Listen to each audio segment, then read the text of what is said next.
प्रयागराज में एक ऐसी जगह है जहां आप सिर्फ घूमने नहीं बल्कि इतिहास, प्रकृति, वन जीव तीनों को एक साथ महसूस करने आ सकते हैं। और सबसे खास बात यहाँ आपको ऐसे पुराने और अलग-अलग प्रजातियों के पेड़ देखने को मिलेंगे, जिनमें से कई आज शहरों में आसानी से दिखाई भी नहीं देते हैं। लेकिन इस जगह की असली कहानी इन पेड़ों से भी ज़्यादा दिलचस्प है, क्योंकि आज जिस ज़मीन पर हम घूम रहे हैं, यहीं 1858 में भारत के इतिहास की एक बहुत बड़ी घोषणा हुई थी। तो आज की सावन की बारिश में इस खूबसूरत मौसम में चलिए मेरे साथ प्रयागराज के ऐतिहासिक मदन मोहन मालवीय पार्क की एक ऐसी सैर पर, जहाँ हरियाली के बीच इतिहास भी सांस लेता हुआ दिखाई देता है। हर हर महादेव दोस्तों, आज सावन के पवित्र मौसम में हम पहुंचे हैं प्रयागराज के एक बेहद खूबसूरत और ऐतिहासिक स्थान पर। बारिश का मौसम है, चारों तरफ बादलों की हल्की छांव, पेड़ों से टपकती बारिश की बूंदें और ठंडी ठंडी हवा। ऐसे मौसम में किसी हरे भरे पार्क में घूमने का मजा ही अलग होता है। और आज हम जिस जगह पर आए हैं उसे मदन मोहन मालवीय पार्क के नाम से जाना जाता है, जबकि इसका पुराना प्रसिद्ध नाम मिंटो पार्क है। यह पार्क यमुना नदी के किनारे प्रयागराज के किले के पास स्थित है। इसका पता है इलाहाबाद फोर्ट, प्रयागराज, उत्तर प्रदेश 211003 के रूप में मिलता है। जैसे ही हम पार्क के अंदर प्रवेश करते हैं, सबसे पहले हमारा ध्यान जाता है यहाँ की हरियाली पर। लेकिन दोस्तों, इस पार्क की खूबसूरती सिर्फ इसके लॉन या हरियाली में नहीं, थोड़ा और ध्यान से देखेंगे तो यहाँ अलग अलग प्रकार के पेड़ों पर दिखाई देंगे। कई पेड़ों पर उनके नाम लिखे हुए हैं और यही चीज इस जगह को बच्चों के लिए खास बनाती है।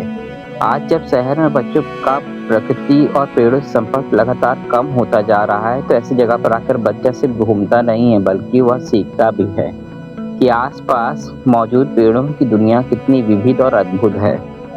यहाँ पुराने और बड़े पेड़ों को देखकर आप महसूस करेंगे कि प्रकृति प्रकृति किसी भी शहर की सबसे खूबसूरत विरासत हो सकती है।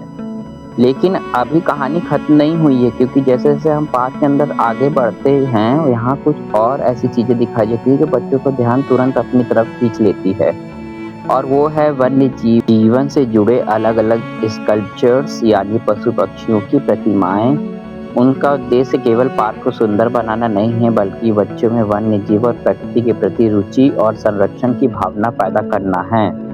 और उससे पहले हमने यहाँ पर देखा एक स्तंभ जो कि बना हुआ था पार्क के अंदर, और पार्क के अंदर जो बोर्ड आपने पीछे देखा था उसमें यहाँ के इतिहास के बारे में भी लिखा हुआ था, और इस स्तंभ के पास भी कुछ इतिहास की बातें लिखी हुई हैं। आइए चलते हैं हम पूरा पार्क घूमने और इतिहास को टटोलने। पार्क के सौंदर्यीकरण के दौरान वाइल्ड लाइफ थीम्ड स्कल्पचर्स लगाने की योजना विशेष रूप से बच्चों के अनुभव के ध्यान में रखकर बनाई गई थी। इसलिए अगर आपके बच्चे हैं और आप उन्हें मोबाइल की स्क्रीन से थोड़ी दूर रखना चाहते हैं, कुछ देर के लिए प्रकृति और वन जीव के करीब लाना चाहते हैं, तो ऐसी जगहों पर घूमना काफ़ी अच्छा अनुभव हो सकता है। यहाँ बने हुए अलग अलग एनिमल स्कल्पचर्स को देखकर बच्चों को ऐसा लगता है जैसे किसी छोटी सी वाइल्ड लाइफ वर्ल्ड में आ गए हों। आप कैमरे में इन स्कल्पचर्स को एक एक करके दिखा सकते हैं और बच्चों से पूछ सकते हैं, बताओ ये कौन सा जानवर है। इस तरह एक साधारण पार्क की सैर बच्चों के लिए एक छोटी सी लर्निंग एक्टिविटी भी बन सकती है। और यही इस जगह की खूबसूरती है कि यहाँ मनोरंजन और जानकारी दोनों साथ साथ चलते हैं। लेकिन दोस्तों, अब जरा इस हरियाली से निकलकर उस जगह पर आते हैं जहाँ इस पार्क का इतिहास शुरू होता है।